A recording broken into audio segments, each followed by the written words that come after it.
welcome back to reading a rare Marvel comic. If you couldn't tell, this is a debut of Iron Man. Tales of Suspense, number 39.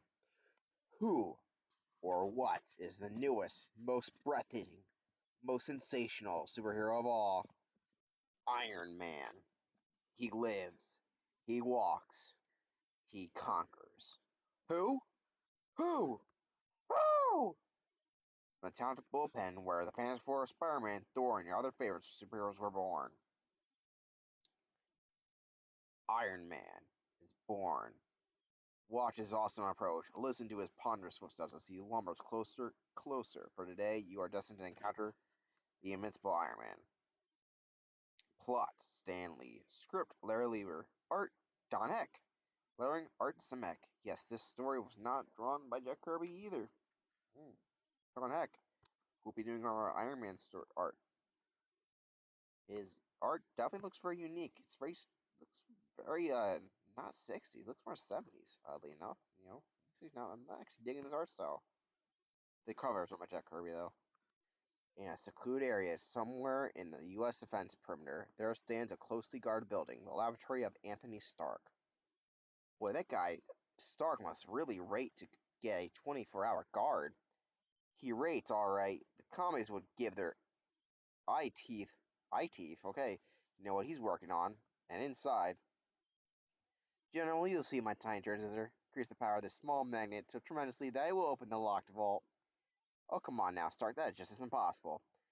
Think so? There, switch on this transistor. It's energized the magnet. The door's beginning to budge. Naturally, my tiny transistor are so powerful that they can increase the force of any device 1,000-fold.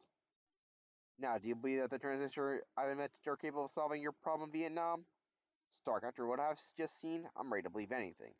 Yes, it was an amazing demonstration, but now let us learn more about the man whose genius made it possible. Let us learn more about Anthony Stark, the one who is fated to become Iron Man. Anthony Stark, rich, handsome, known as a glamorous playboy, constantly in the company of beautiful, adoring women. Look, there's Tony Stark. He's the dreamiest thing this side of the Rock Hudson. The Riviera was a real drag till you showed up, darling. Yes, I think Stark is both a sophisticrat and a scientist, a millionaire bachelor, and as much at home in a laboratory as in high society. This man who seems so fortunate, who was convinced by millions, is soon destined to become the most tragic figure on Earth. Our Trevoli has the beginning halfway around the world, in South Vietnam, juggled menaced by Wung Chau, the Red Gorilla Tyrant. Ha, I have brought another village to its knees. Now for the wrestling match. If any prisoner can defeat Wang Chu, I free whole village. Desperate to save their village, the strongest of the natives accept the warlord's challenge. Ah, you are good, but Wang Chu better. Another and another tries in vain. I am strongest of all next to Wang Chu, and other men are but fleas. It is over. Now let us plunder the town, for none can escape the victorious Wang Chu. There's some the guy in the back looks pretty good, but looks pretty not very good. But these I like this. I like Don Heck's artwork so far. I think it looks pretty damn good. I'll be honest. I love the way it looks. Meanwhile, on the outskirts of the jungle, the red gorillas outnumber us our heavy artillery to beat them, but we can't transport such big weapons through the dense jungle. So that's where my midget transistor comes in, eh?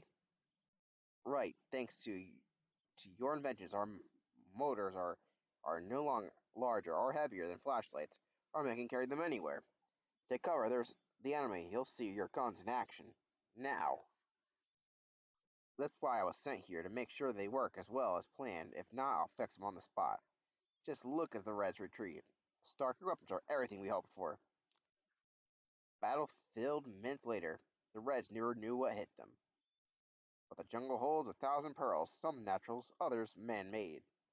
And tripping over a small concealed string leads to disaster. A booby trap! Ah! Minutes later, Yankee civilian, still alive. Him, maybe important official of government. I bring him to Wangchu, maybe get reward. Unlike this writing style, Larry Lieber, but later at the guerrilla chief's headquarters. His paper reveal he is famous Yankee weapon inventor. How is he?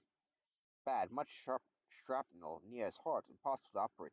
Cannot live longer than 1 week. In a few days, shrapnel will reach his heart. Then he will die. Nothing can save him.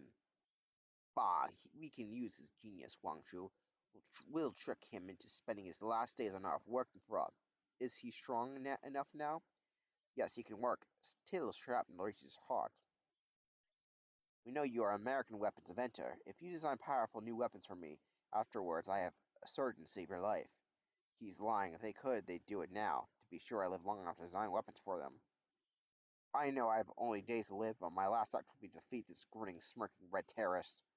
All right, Wangju, I'll do it. I knew you would not hesitate to betray your country to save yourself. Here, room where you work, plenty of scrap iron, plenty tools. This is a promise to you. I shall build the most fantastic weapon of all time. I'll build it all right, but it will be mine. Made for only one purpose, to keep me alive. Every tick of the clock brings a deadly piece of shrapnel close to my heart. Gotta work faster than I've ever worked before. Can't afford a single mistake. Then the second day of Tony Stark's race against time. This old one, Professor Yinsen, once great scientist, now lowly manservant of Wangchu, will help you build weapon. No, it will never help the evil red tyrant. Never! Professor Yinsen, Kata read your books. You are the greatest physicist of all. Then everyone thought you had died. I have been better off if I had. I was pressed into slave labor by the Reds when a resistant Wangchu took me prisoner. No longer able to work in secret, Anthony Stark must reveal his plans to the aged scholar, the only human he dares trust. An Iron Man, fantastic! A mighty electric body to keep your heart beating after the shrapnel reaches it. We just might succeed. Think what a creature could create. What wonders we shall perform. And the Reds themselves gave us all the materials we will need. Thus the dying man's desperate race against time continues. I've done extensive work with transistors. I can design them in any shape size to perform any function. We shall use them to operate the machine electronically to move countless gears and control levers. All activity must be coordinated perfectly. The iron frame must duplicate every action of the human body. I shall, my friend, this shall be the crowning achievement of my life. Hours pass until days as the shrapnel moves closer and closer to Anthony Stark's heart. I can feel the pressure. My time is running out. We must work faster. There's a self-lubrication system is complete. Just a little longer. We must have courage. Then when the Jew American condition becomes critical, when he can no longer stand, the life-giving heart of your iron body is ready. Quickly keep it around your chest. There, it is done. When I activate the machine, your own amazing transistor will finish the power to keep your heart beating. You should live as long as the iron body operates. This generator will soon build up enough energy to finish all the power you need to move. But suddenly, the warning light we installed, it flashes someone's approaching. It must be Wang Chu. If he enters now, all our work will have been in vain. Wang Chu must be kept away until the mighty electric body begins to power the heart of Anthony Stark. Life is no consequence. I must gain time for Iron Man to live. Then before the Reds can enter the room, the brave Professor Jensen makes one desperate last effort. Death to Wang Chu, death to the evil tyrant! He has gone mad after him, and his miserable life. He has no further use to me. And thus the gallant Chinese scientist buys precious seconds for Anthony Stark while his life-sustaining machine builds up more and more power behind the locked door. Bang! It is done. Drag him away. You have not died in vain, my friend. I swear it. The Iron Man swears it. Then, even as Professor Jensen breathes his last, the electronic marvel begins to stir. The transistors have sufficient energy now. Powers being normally, the machine's keeping me alive. Alive! And the transistor-powered circuits are coordinating with my brainwaves, just as any living human brain controls its own body. I lose my balance! I'm like a baby learning to walk. By having time, I must learn quickly. I must get the knack of manipulating this massive, unbelievable, powerful iron shell before the Reds find me, or else I'll be at their mercy. The brain which has mastered the secret of the science is also capable of mastering its new body, and so, have the feel of it now. I can stand, move, even walk without toppling. Meanwhile, outside the locked door, break it down, smash it. I must learn what has happened in there. They're coming. This is the greatest test. Can the thing I have created survive the thing which is less than human, yet far more than merely human? This thing which is now Anthony Stark? Brain still thinks, my heart still beats, but in order to remain alive, I must spend the rest of my life in this iron prison. Yeah, that doesn't last very long. With a bitter realization, his son interrupted as the Iron Man snaps back to reality. They'll soon be through the door. I must conceal myself until I can plan my next move. Virtually instant, and I equipped my iron body with many attachments, such as these. I'll fasten these suction cups to my palms, and then turn on my transistor-powered air pressure jets. They work to give me the power to soar into the air. They don't dream of looking up in their shadows. Yankee's gone. He has built us no weapons. He cannot be far. Find him and dispose of him as you did the others who dared to fight me. He killed a professor, a man who had never harmed anyone in his life. Murdering swine, they'll pay for it. I swear. Iron Man swears it. While you hunt down Yankee, I shall amuse myself at my favorite sport. Then a second after the Reds apart. Yes, Wang Chu, amuse yourself while you still can. For a moment of reckoning is almost at hand. In the courtyard. Ha! I win again! No can defeat the mighty warlord. I say he's a coward. I challenge Wang Chu. Who dare speak thus to Wang Chu? Show yourself. Let me see your face of the one I am about to destroy. You wish, tyrant. First I shall remove my clothes. Why do you stare, Wang Chu? What is wrong? Have you never seen an Iron Man before? You are not human. You are a machine. And you are a heartless man of evil who is about to pay for his misdeeds. Then before the startled eyes of the Red Horde, two electric-powered arms seized Wang Chu, lifting him easily as they would a toy. You are not facing a wooden dying man now, or an aged gentle professor. This is Iron Man, who poses you and all your stand for.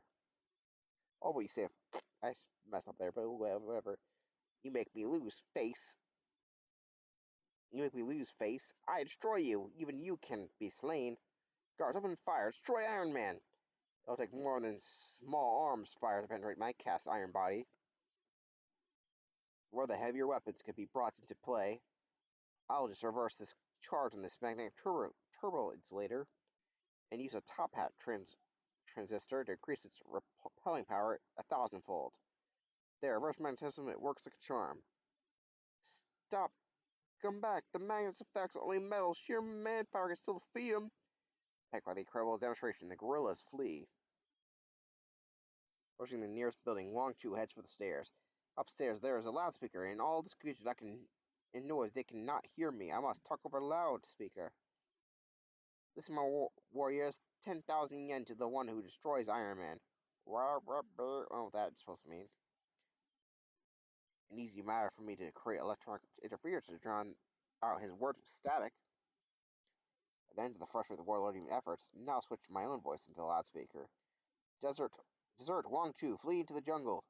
What's happening? What's happening? Those are not my words. Not going to defeat Iron Man. Flee before he slays you all. In panic and without leadership, they'll soon be captured by South Vietnam troops. Now so Wang Chu. He's locked the door, but that won't keep me out. The most powerful transistor makes his miniature buzzsaw finger, my index finger, can outperform anything a dozen times its size. All right, warlord, you're finished. Come down here. You might terrify my troops, but not Wang Chu. Take this, monster. Now time to order the execution of all my prisoners. He weighed each drawer of his cabinet with rocks. But no drawers filled with rocks can hold back iron limbs powered by electronic transistors. Knowing he's defeated, Wang Chu is trying to murder all his prisoners before he's stopped. I can't allow that. I'm free, but it took almost all my electric power to get. I've got to recharge. I'm too low on energy to pursue Wang Chu. Yeah, I can't let him get away. I have to. Wait. I have it. Sorry, I'm messing up my speech today. Unfastening is the lubrication apparatus. The Iron Man squirts out a thin stream of oil. Estimated just right. The pressure great enough for it to reach the ammo dump. Guards, slay the prisoners now! Seconds later, Iron Man has recharged his batteries. And then I have set the prisoners free, and the Reds have fled in blind panic. It's all over now. Professor Yinsen, rest easy. You who sacrificed your life to save mine have been avenged. He becomes an Avenger, so that's kind of ironic. As for the Iron Man, that metallic Hulk, well, the Hulk, who once was Anthony Stark, who knows what destiny awaits him. Time alone will provide the answer. Time alone. We'll miss more of Iron Man in the next giant issue of Tales of Suspense. Yeah, we're gonna see more of Iron Man. We'll see him come to school next issue. But next issue we get Ant-Man in the last issue of 1962. See you all then.